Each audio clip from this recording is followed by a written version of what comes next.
Bonjour, aujourd'hui comme d'habitude je suis trop contente de filmer cette vidéo. Je sais, je filme peu de vidéos en ce moment, normalement j'en promets une par semaine, MDR, c'est pas du tout ce qui s'est passé ces dernières semaines. Mais un truc important que en ce moment j'essaie de prôner, que ce soit dans mes vidéos, hors de mes vidéos, c'est de faire les choses quand on a vraiment envie. Et ça veut pas dire que j'aime moins filmer des vidéos, c'est juste que pour moi il faut quand même être dans un mood spécial pour filmer une vidéo, dans le sens où c'est un moment où je parle,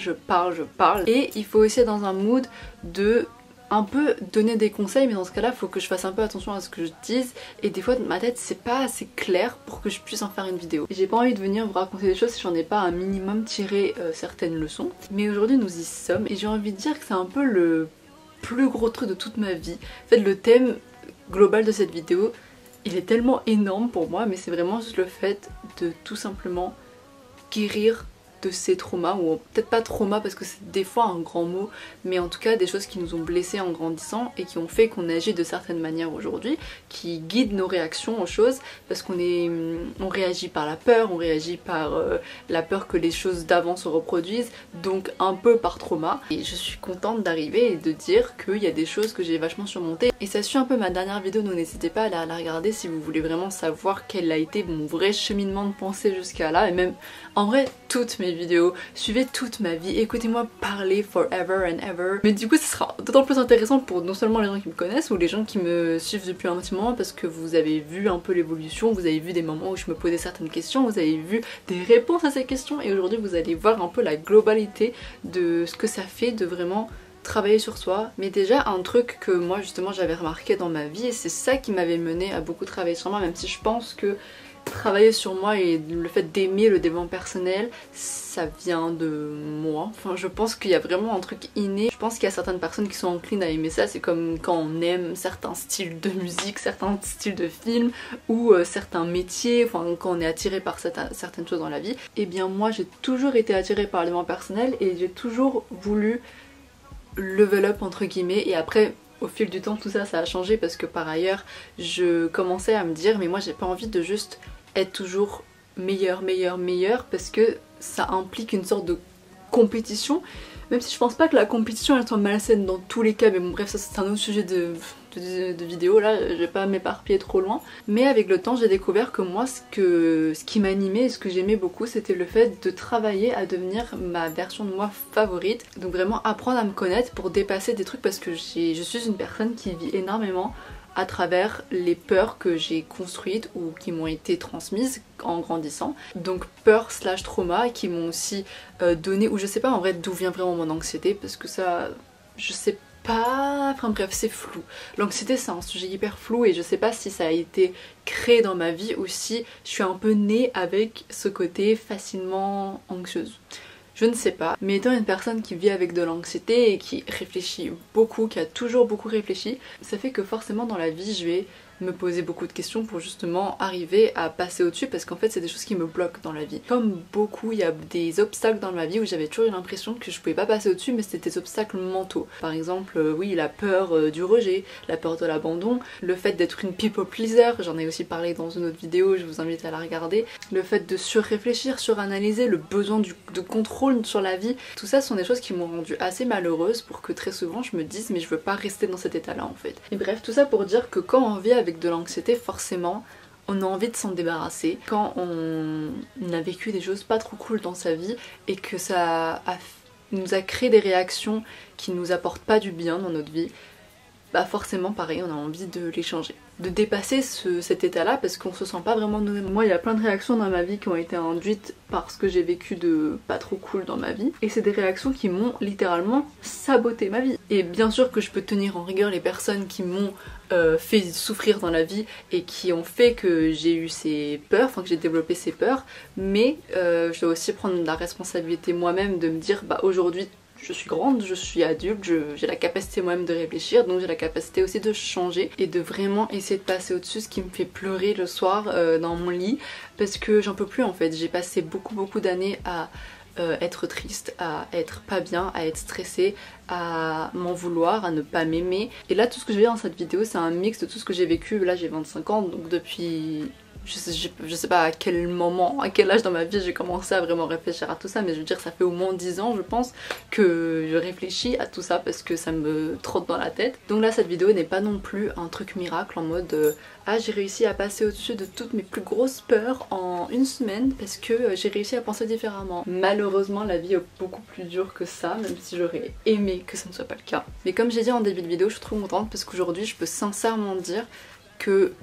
je sens à quel point je suis passée au-dessus de choses et je pense que vous aussi, donc tous ceux qui regardent, vous êtes déjà passés au-dessus de choses dont vous aurez jamais pu imaginer passer au-dessus. Alors au moins applaudissons-nous tous et toutes, nous méritons une petite tape sur l'épaule également parce que c'est hyper dur de travailler sur soi et justement de au bout d'un moment sentir les changements et se dire waouh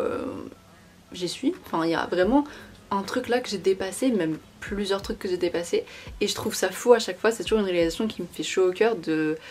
me rendre compte et de faire vraiment un bilan de waouh, il y avait cette période là de ma vie où voilà ce que je faisais, voilà comment je réagissais aux choses parce que je réagissais encore une fois par peur et là aujourd'hui j'y suis plus. Aujourd'hui il y a des trucs qui me font plus peur du tout. Aujourd'hui limite ça me paraît très lointain, anecdotique. Et j'ai pas vraiment de recette miracle de comment est-ce que je suis arrivée à ce stade là où vraiment je suis passée au-dessus de choses. Parce que comme j'ai dit c'est un mix de trop de choses donc je saurais même pas ce qui a marché le plus. Je pense qu'encore une fois c'est pas un truc qui a fonctionné sur moi, c'est plein de trucs accumulés qui ont fait que j'ai appris des choses.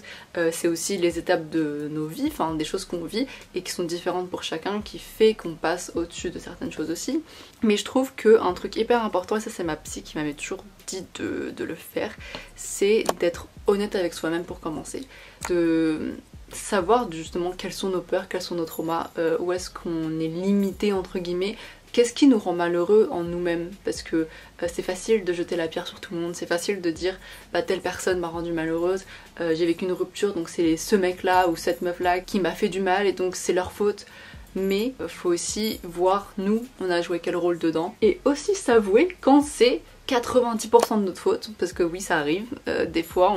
comme j'ai dit, soit on se sabote, soit on est de base un peu toxique mais on essaie de changer et nos réactions toxiques viennent souvent pareil de ce qu'on a vécu, de peur, c'est juste une réaction différente à ce qu'on a vécu. Il y en a qui se renferment, par exemple ils peuvent vivre une enfance où ils ont été abandonnés par leurs parents et ils vont au contraire avoir peur, devenir un peu des people pleasers parce qu'ils cherchent l'amour à tout prix, ils veulent se faire aimer, ou au contraire des gens qui peuvent devenir toxiques et faire du mal aux gens parce que c'est une sorte de vengeance dans leur tête pour ce qu'ils ont vécu, ou enfin bref. Je suis pas psychologue ni psychiatre donc je sais pas exactement ce qui se passe dans la tête des gens comme ça, mais je sais qu'il peut y avoir plusieurs réactions différentes au même entre grosses guillemets trauma, même si je pense qu'il y a autant de traumas qu'il y a de personnes sur terre. Et du coup de commencer à être honnête avec soi-même et de dire que oui cette réaction que moi je peux avoir par exemple, bah je l'aime pas. Pour utiliser un exemple, je peux, si je me laissais l'être, je pourrais être une personne hyper narcissique. Narcissique ou même égoïste honnêtement parce que dans ma tête, je vais pas vous mentir, il y a beaucoup de choses où je me dis non c'est moi. Voilà, bélier. Dans ma tête c'est un peu en mode bah les choses sont pas allées dans mon sens, ça me saoule. Et il y a plein de moments où évidemment il y a plein de choses qui sont pas allées dans mon sens, que ce soit dans les relations amicales, amoureuses, familiales, même dans les situations dans la vie, dans le fait qu'il y ait des injustices dans la vie tout simplement. Il y a plein de choses qui sont pas allées dans mon sens et ma réaction première à tout ça c'est de dire pourquoi moi je suis la plus grosse victime de cette terre, pourquoi est-ce que tout le mal du monde m'arrive à moi, pourquoi est-ce que personne ne pense à moi. Vraiment le syndrome du main character. Et je vous jure qu'encore aujourd'hui il y a plein de moments où ma réaction primaire c'est vraiment de dire pourquoi moi, pourquoi est-ce que là on n'a pas inclus dans ça, enfin bref. Ce serait vraiment ma réaction primaire, je vous le jure. Mais déjà d'être honnête avec moi-même et de dire ouais, en vrai, c'est pas cool d'être comme ça. C'est pas un truc que j'ai envie déjà moi de perpétuer. C'est un truc qui vient d'une certaine peine à l'intérieur de moi qui fait que j'ai envie d'être le main caractère parce que je suppose que ça me donnerait du pouvoir, de l'amour et ça c'est des choses qu'on veut quand on l'a pas eu en grandissant. Rien que d'être honnête avec moi-même que déjà ça c'est chiant non seulement pour moi mais aussi pour les gens qui m'entourent parce que être à côté d'un main caractère, non pas d'un main caractère mais vraiment de quelqu'un qui croit toujours être le main caractère, mais quelle horreur. Vraiment quelle horreur. Et je dis pas qu'il faut toujours faire passer les ressentis de tout le monde avant les siens parce que là on rentre dans un truc de people pleaser en mode ah bah si ils aiment pas bah il faut que je me change. Mais d'un côté ça je pense que c'est du respect basique de si je sais que je suis une personne hyper égoïste et qui peut faire du mal aux gens avec ce caractère, parce que honnêtement quand on pense qu'à soi, bien sûr qu'au bout d'un moment on peut être amené à faire du mal à des gens juste parce qu'on s'en fout des autres et que c'est que nous en fait, et qu'on a vraiment ce côté là narcissique de c'est juste moi et les autres je m'en fous. Donc vu que je sais que ça peut vraiment être toxique et que ça peut moi me rendre malheureuse et rendre malheureux les gens, je suis honnête avec moi-même, je suis comme ça, il y a des trucs que là je fais qui sont toxiques mais je fais en sorte de les changer. Et par exemple, quand ma réaction primaire, je sens que ça arrive, hein, on sent toujours quand les choses nous viennent et qu'on a une réaction un peu aussi extrême entre guillemets. Et déjà il y a une phrase que j'adore que Anna Akana, enfin je crois que c'est sa psy qui l'avait dit, je vais vous mettre la vidéo dans le petit mais elle est en anglais, qui disait, et là je le traduis en français donc c'est pas exactement la même terminologie, mais qui dit que quand ta réaction est hystérique, ça veut dire que le problème est historique. Ce qui veut dire que quand on surréagit à quelque chose ou que nos émotions sont enflammées d'un coup pour un truc, où on se dit que bah en vrai si on avait du recul ce serait même pas si important, ou pourquoi est-ce que d'un seul coup ça nous a autant réveillé, c'est que ça vient d'une peine passée, d'un trauma passé, d'une peur passée, enfin bref, vous avez capté. Du coup quand je sens que cette réaction un peu entre grosses guillemets hystérique, je déteste ce mot en vrai parce que vous savez tout ce qu'on entend sur les femmes qui sont hystériques, mais en tout cas quand j'ai une émotion assez puissante sur un truc, ça veut pas toujours dire que j'ai tort, ça veut pas toujours dire que je surréagis, hein, parce que des fois quand on est énervé, bah on est énervé, quand on est triste, bah on est triste, hein, c'est la vie. Mais je pense que vous-même vous savez si vous le vivez aussi, je sais que vous le vivez aussi parce que littéralement tout le monde le vit. On sait faire la différence entre là je suis en colère parce que bah, c'est légitime et qu'une personne m'a juste totalement manqué de respect, ou qu'une situation est totalement chiante et énervante donc forcément je suis énervée, versus là je pense que c'est une réaction qui vient honnêtement d'un truc que je contrôle pas du tout. Et du coup quand cette émotion en particulier arrive, avant de réagir, il faut faire une pause. Moi en tout cas c'est toujours ce que j'ai fait, c'est que j'évite, alors que c'est dur pour moi vu qu'encore une fois bélier donc impulsivité, si je me laissais faire les choses, mais je ferais n'importe quoi. Si je me laissais dans mes vices, dans mes travers, bah, je serais tout le temps impulsive, donc ça veut dire que je réfléchirais jamais avant d'agir et juste je me dirais bah moi j'ai raison et puis voilà et puis j'agis. Sauf que là du coup j'essaie de me remettre en question et de pas toujours laisser mon ego parler en premier, et quand je sens qu'il y a un truc que je vais dire qui peut blesser, ou quand il y a un truc que je ressens qui est un peu trop fort, mais pas fort, encore une fois légitime dans ma tête, qui est fort, un peu, encore une fois, peur, etc., anxiété, je fais une pause, même 2 secondes, hein. 2 secondes ça suffit pour juste prendre un peu de recul sur ce que je ressens. Et encore une fois, être honnête avec moi-même, me dire est-ce que là ça vient d'un truc passé en général, oui. Et ensuite du coup de prendre la décision totalement contrôler, de dire bah du coup je vais pas réagir comme ça. Enfin je vais pas réagir comme je réagissais d'habitude. Je refuse. En fait il y a un truc dans ma tête où je refuse catégoriquement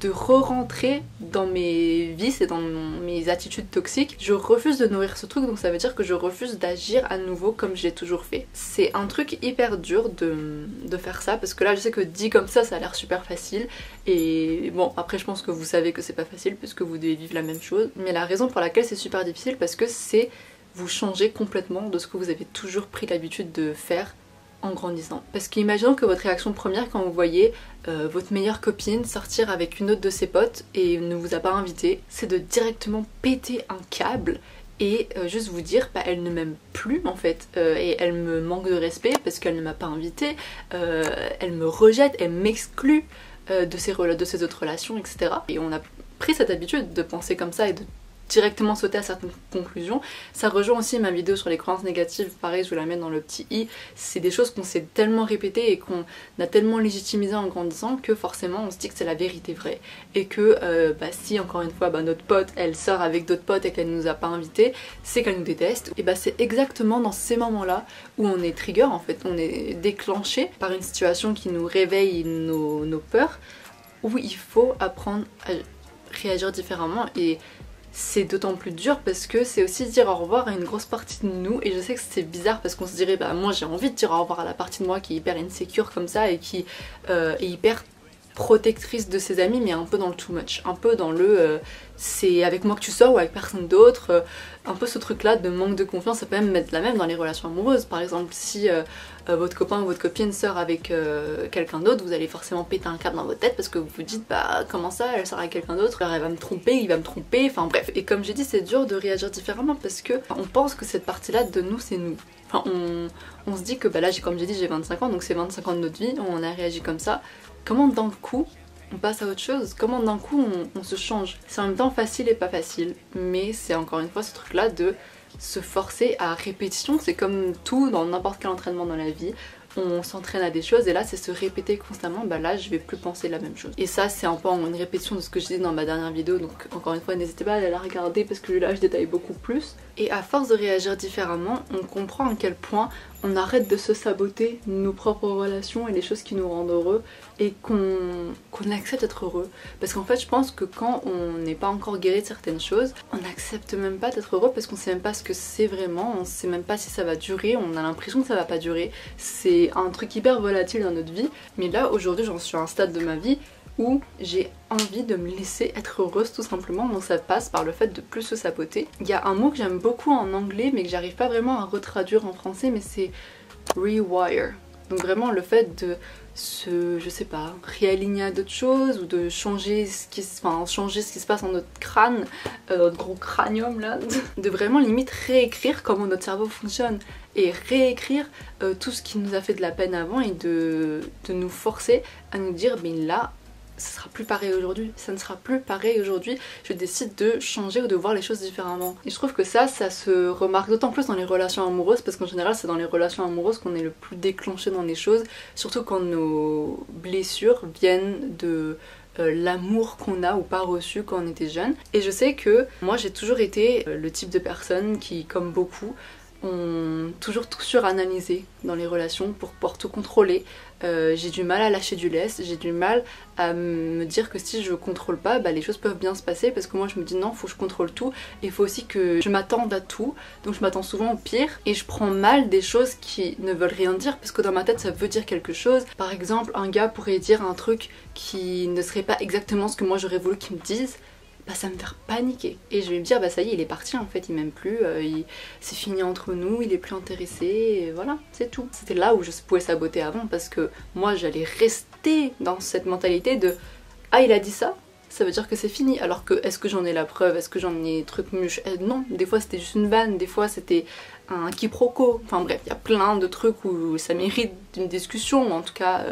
un recul sur les choses, et moi je l'avais pas ce recul là, ni l'envie de discuter, moi c'est directement bye. Et c'est dans ça que je sabotais beaucoup mes relations, je laissais ni le bénéfice du doute à l'autre personne ni à moi. Et aujourd'hui un truc que je fais énormément, et oui ça demande du boulot de fou malade, parce que c'est se reprendre tout le temps, dans presque toutes ces actions quotidiennes, dans toutes nos actions, toutes nos paroles avec des gens, c'est se reprendre dans comment on reçoit les choses, dans comment on perçoit les choses. Par exemple là je peux parler avec quelqu'un et je vais devoir honnêtement me reprendre comme un enfant à chaque message que je vais recevoir parce que mon interprétation d'un message va partir de mes peurs,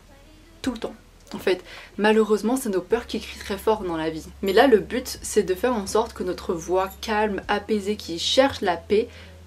parle plus fort sans crier, mais justement qui est tellement apaisée que les cris de nous qui sommes en panique tout le temps, ça se tamise. Mais du coup, je vous explique pas combien de fois, encore une fois, je me suis retrouvée face à des situations où je devais tout le temps me dire là ce que tu penses c'est faux. Là l'interprétation que tu mets qui te saoule et qui te met de l'anxiété et qui te fait stresser et qui te met mal, c'est faux. Et après faut le truc dur, et ça a été aussi un gros truc dans ma vie, c'était de faire la différence entre quand ce que je voyais c'était faux ou quand c'était mes traumas. Et mon petit tips pour ce truc là, et là je vais utiliser un exemple très concret que tout le monde a déjà vécu, en tout cas tout le monde qui a un attachement anxieux, c'est quand on reçoit un message qui peut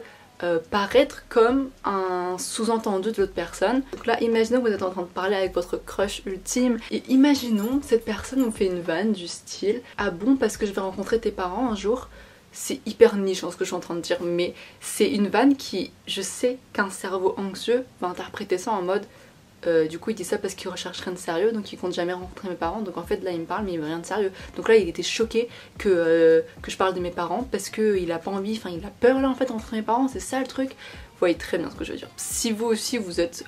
anxieux, anxieuse, vous voyez très bien que là ce que je viens de dire ça fait sens pour vous. Et que c'est le truc premier que vous êtes dit quand j'ai dit la phrase ah oui parce que je vais rencontrer tes parents un jour. Alors que cette vanne que vous avez reçue, elle l'aurait très bien pu aussi être interprétée comme ah ouais parce que je vais rencontrer tes parents un jour. En mode trop bien, trop cool, tout ce que je voulais, rencontrer tes parents un jour. Donc 50-50 finalement. Sauf que une personne anxieuse va dire que c'était 100% que le mauvais. Je sabote tout et ciao ciao, juste parce qu'il y a un petit quiproquo sur une phrase quoi. Dans ces moments là, comment savoir si justement la personne a vraiment voulu dire un sous-entendu négatif entre guillemets, donc en mode ah ouais est-ce que tu veux rencontrer tes parents un jour, alors que vous ce que vous voulez c'est un truc sérieux, donc ça voudrait dire que l'autre personne ne veut peut-être pas un truc de sérieux avec vous. La manière de savoir c'est non seulement soit de demander, voilà, tout simplement, de clarifier les choses avec une personne, de dire mais attends, est-ce que on est sur la même longueur d'onde sur ce qu'on est en train de faire ou pas. Déjà ça c'est je pense l'un des plus gros trucs à faire et je sais que c'est difficile parce que moi aussi je suis une personne qui n'ai pas du tout l'habitude de communiquer et à chaque fois ça me prenait de toute mon âme quand je devais faire ça. On a peur aussi de demander parce qu'on a peur que la personne le prenne mal et nous abandonne après. Il y a toujours aussi ce problème là. Mais il faut aussi se dire que si la personne réagit mal au fait que vous souhaitez juste de la clarification, non de la clarté, oui de la clarté sur les choses, c'est qu'elle n'est pas faite pour vous, c'est qu'elle n'a aucune envie de donner une sorte de clarté. Et ne pas vouloir donner de clarté, c'est du coup que la personne ne sait pas trop ce qu'elle veut et ne sait pas trop où elle en est, ou en tout cas, voilà, qu'il y a quand même un... Vous n'êtes pas totalement sur la même longueur d'onde sur ça dans ce cas-là. Donc ça voudrait dire que même si vous la perdez, vous n'avez rien perdu. Et je sais qu'en tant que personne anxieuse, c'est dur de se dire ça. Mais pareil, désolée, hein, je sais que c'est nul de juste dire ça, mais il faut se forcer à le penser, hein, parce qu'au bout d'un moment, on passerait jamais au-dessus sinon. Et je sais que c'est pas aussi simple que ça, donc là quand je dis qu'il faut juste se forcer à penser différemment, c'est pas facile, ça prend du temps de ouf, ça prend de la répétition, mais à force de, ça va forcément venir. Donc soit vous demandez simplement à la personne, soit vous écoutez votre intuition, mais ça veut dire de réussir à faire la différence entre intuition et anxiété. Donc par exemple dans ce moment-là où vous recevez ce type de message, en général notre cœur, notre mental, il sait. Et je sais que c'est bizarre dit comme ça parce qu'on sait jamais vraiment ce qui se passe dans la tête de quelqu'un, mais on sait ce qu'on en pense. Et on pourrait se dire que vu que là on a réagi directement de manière anxieuse et de manière un peu extrême dans le truc de cette personne me déteste, elle ne veut pas de moi, etc. On pourrait dire bah c'est ça, du coup c'est mon intuition qui a voulu me protéger en vrai.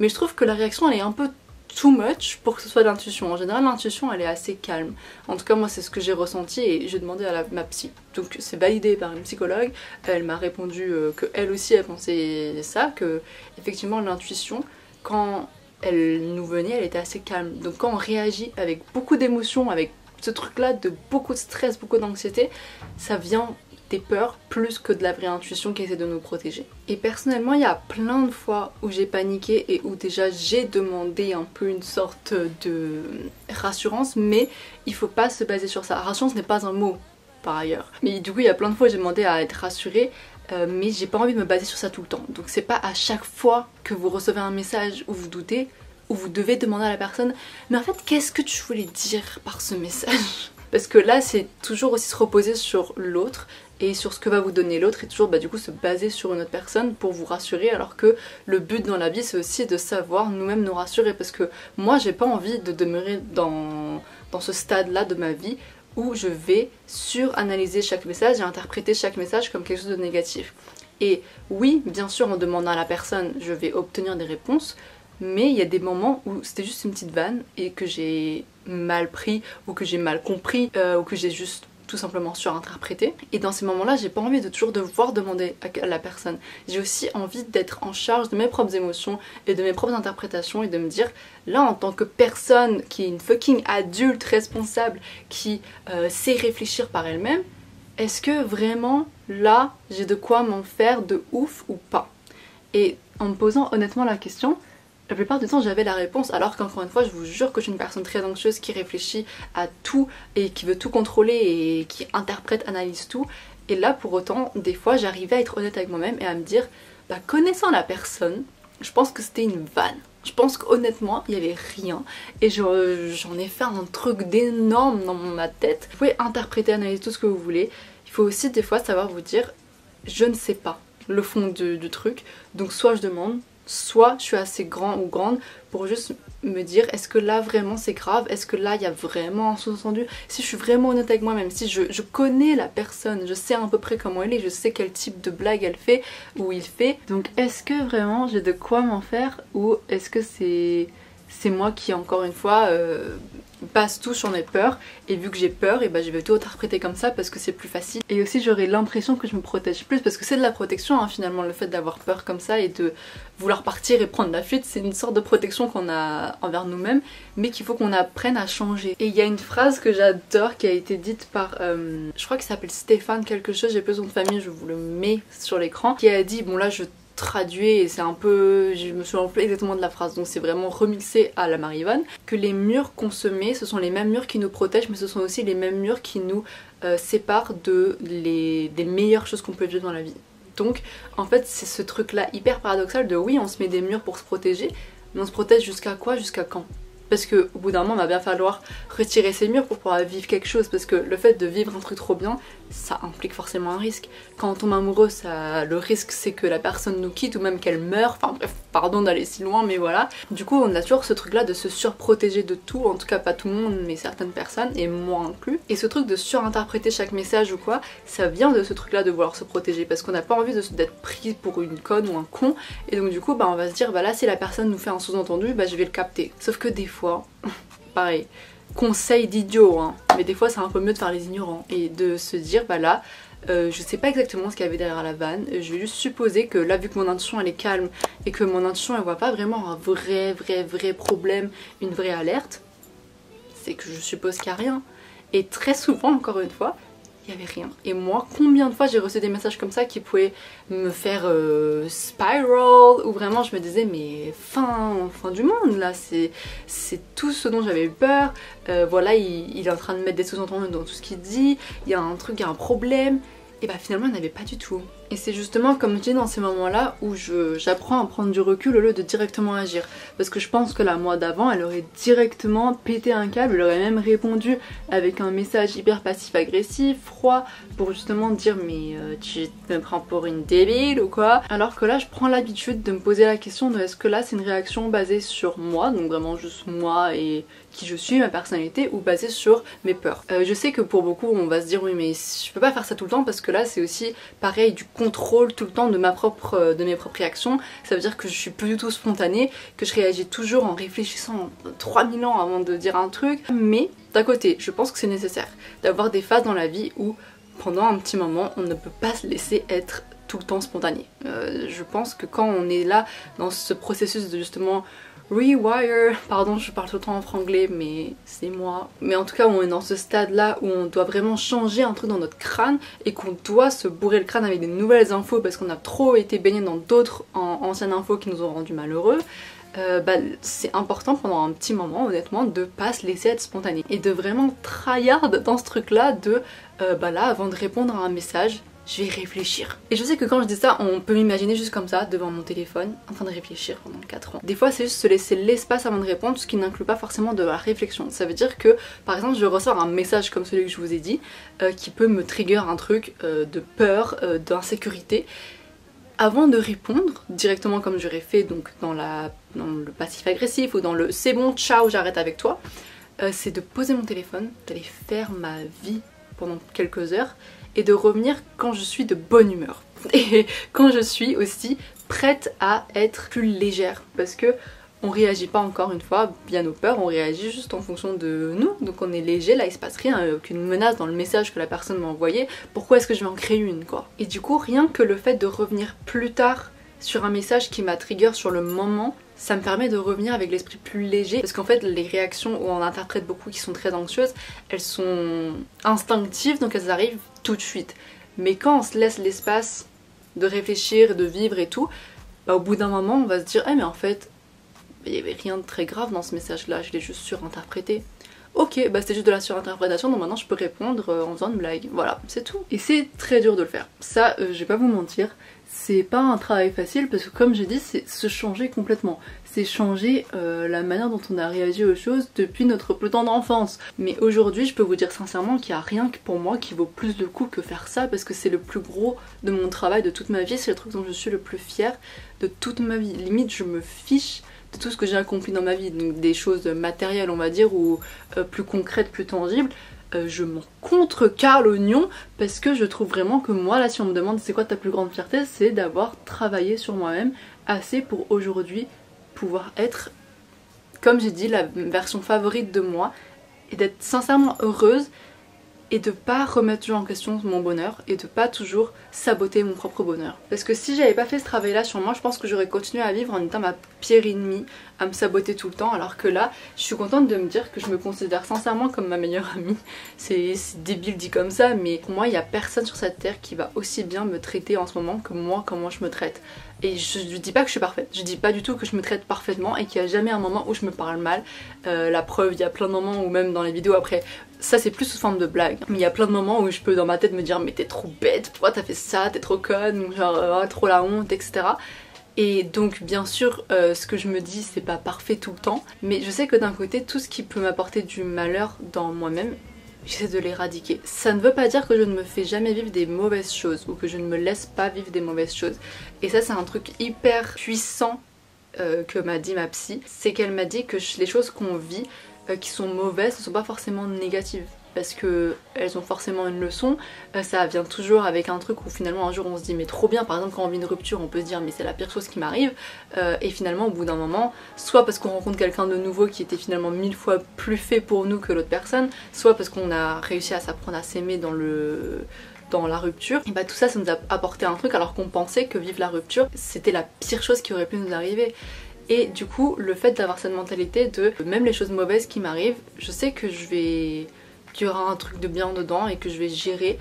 c'est déjà une preuve d'amour de soi qui est énorme. Et aussi le fait de me dire bah là il y a des réactions que j'ai qui me rendent malheureuse, je vais changer ça, je vais changer ça pour moi-même, je vais changer ça parce que je veux plus m'auto-saboter, je veux plus me mettre justement ce mur qui m'empêche de vivre. Et vous savez pendant longtemps je me suis même dit que j'avais l'impression que j'avançais pas beaucoup dans ma vie, surtout au niveau professionnel ou même au niveau de tout. Par exemple j'aurais un petit goal, bah là j'ai envie d'avoir des abdos, et bah je disais toujours pas et des trucs comme ça, enfin je me disais toujours mais j'arrive pas à avancer, c'est bizarre, est-ce que c'est parce que je manque de discipline, c'est parce que je manque de ci, de ça, de ça. Mais en vrai, il y a un truc que moi j'ai beaucoup sous-estimé, c'est le fait que travailler sur soi c'est justement un travail qui demande du temps, beaucoup d'énergie, et que moi je me disais juste bah non c'est un truc entre parenthèses quoi dans ma vie, c'est il y a ma vie professionnelle, donc par exemple le fait que j'écris, le fait que je fasse des vidéos YouTube, mon travail à temps partiel, etc. Tout ça c'est mon taf, mais le travail sur moi, donc le développement personnel et juste l'évolution mentale chez moi, c'est que entre parenthèses, c'est pas ma quête principale. Sauf que finalement je pense m'être complètement gourée. Je pense que m'être dit que ça c'était pas ma quête principale, c'était du bullshit de ouf, parce que me connaissant, l'évolution chez moi c'est tellement important, c'est un truc que je mets mais en priorité dans ma vie, parce qu'en fait je pense sincèrement que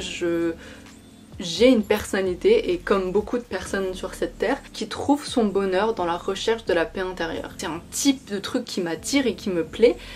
qui est tout aussi important qu'un métier. Et bien sûr que dans cette société malheureusement, vu que c'est un truc qui m'apporte pas d'argent, c'est un truc qui ne nourrit pas, enfin qui littéralement ne me nourrit pas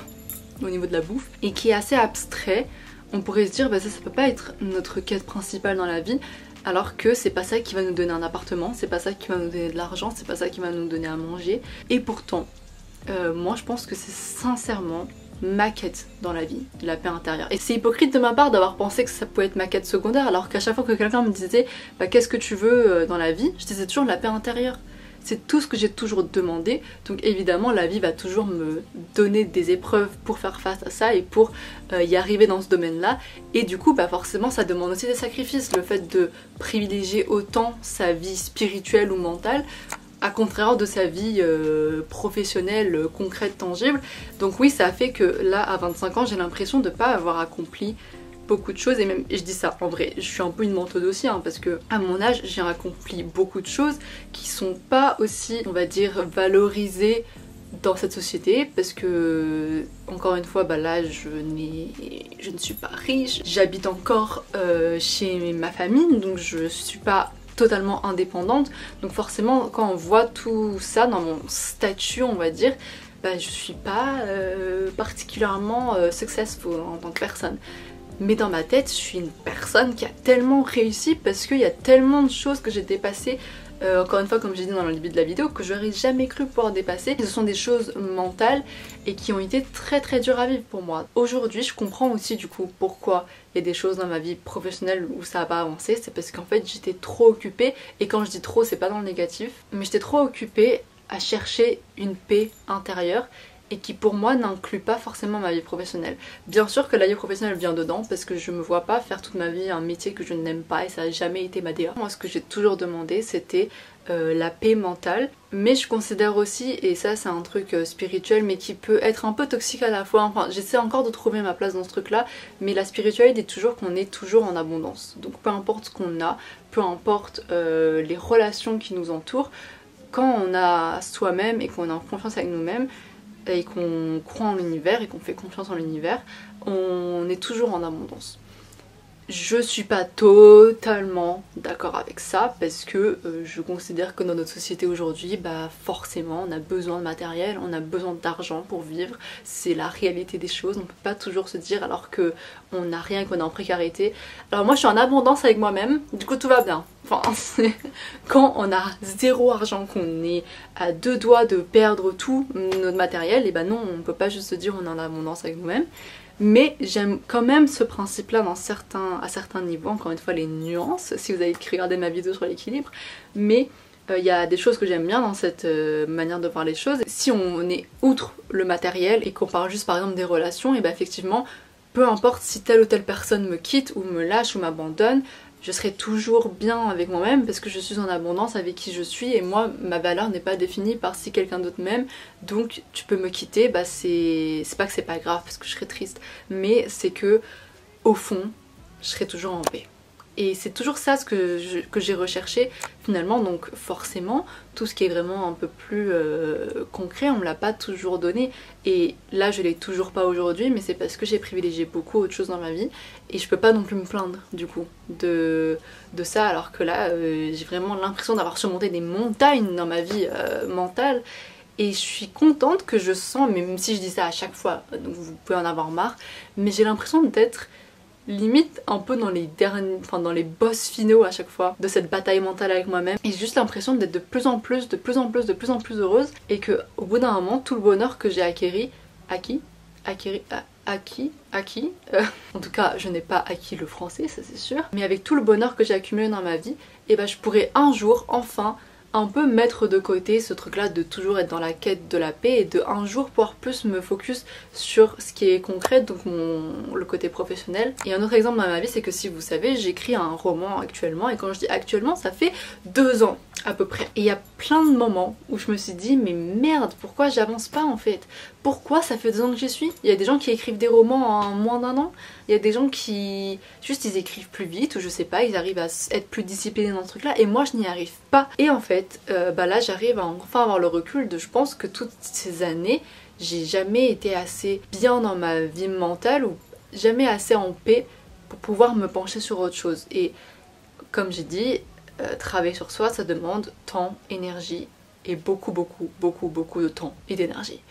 Du coup, forcément, non, je n'avais pas l'espace mental de me concentrer sur le développement de ma vie professionnelle. Mais aujourd'hui, je sens, et j'espère ne pas me tromper, j'espère vraiment ne pas me tromper, même si en vrai je serais prête à prendre tout ce que j'ai à prendre, parce que je crois au destin, donc je me dis que si mon destin est autre part, il sera autre part, c'est pas grave. Mais j'espère vraiment que là, j'en ai presque fini avec la bataille avec moi, même si ça c'est jamais un truc qui sera fini pour toujours, mais que je suis, encore une fois comme je dis, j'ai accumulé assez de connaissances sur moi, assez de bonheur, assez de paix intérieure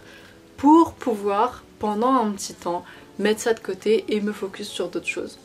Et du coup bah, j'espère en être bientôt là, mais je trouve ça déjà énorme d'en être là où je suis aujourd'hui. Et j'espère de tout mon cœur que vous allez prendre cette vidéo comme aussi un peu un signe d'espoir. MDR, je suis votre signe d'espoir. Mais vous voyez ce que je veux dire, en tout cas un signe que c'est possible déjà de passer au-dessus de gros traumas qui ont fait que pendant longtemps on s'est posé 3000 questions et que là, si vous êtes dans la période où vous êtes dans la répétition des choses, c'est-à-dire que vous aussi vous êtes en période où vous vous reprenez à chaque fois que vous avez une émotion comme j'ai dit très forte ou quoi, et que vous êtes dans ce truc là de on se reprend, on prend du recul, on se laisse l'espace d'eux avant de réfléchir, avant d'agir. Si vous en êtes là, je vous assure que vous faites pas de ça pour rien. Vous êtes sur un chemin incroyable et continuez sur ce chemin là parce que c'est comme ça qu'on se débarrasse des schémas toxiques dans notre vie, des comportements toxiques que nous-mêmes on a. Et je trouve ça tellement beau de se dire qu'il y a par exemple même quelques mois, il y a des trucs qui auraient pu me démonter le moral ou en tout cas me mettre dans un mal pas possible, alors qu'aujourd'hui je pourrais vivre la même chose et que je le vivrais totalement différemment parce que j'ai un mindset plus réfléchi sur les choses et moins basé encore une fois sur mes peurs. Et rien que ça, j'en suis tellement fière que je le souhaite à tellement de personnes. Donc j'espère vraiment que cette vidéo vous aura au moins montré que c'est possible, et c'est ce que j'essaie de faire dans mes vidéos ces derniers temps. C'est vraiment d'avoir la certitude toujours que tout ce qu'on vit de mal, il y aura toujours un truc de bien qui va arriver après. Parce que forcément quand on est en train de vivre un truc trop compliqué, le réflexe premier c'est de se dire qu'on n'est pas sûr en fait, qu'on sait pas ce qui va arriver après et qu'à tout moment c'est de pire en pire et qu'on trouvera jamais de solution. Et du coup je trouve que c'est toujours des bons rappels de voir que finalement à chaque fois, littéralement à chaque fois, et j'espère que vous pouvez vous-même vous faire votre petite liste, mais qu'à chaque fois que vous avez vécu un truc d'hyper difficile, vous avez toujours survécu, et limite c'est même plus que survivre, c'est que vous avez cassé des murs et qu'après vous avez construit une maison encore plus grande. Et voilà, sur ce, je pense que j'ai dit tout ce que j'avais à dire et je vous fais des gros bisous, prenez soin de vous, continuez, je sais que c'est dur mais ça en vaudra largement le coup une fois que vous vous sentirez que vous êtes plus léger, plus heureux. Donc je vous fais des gros bisous et on se retrouve dans la prochaine vidéo.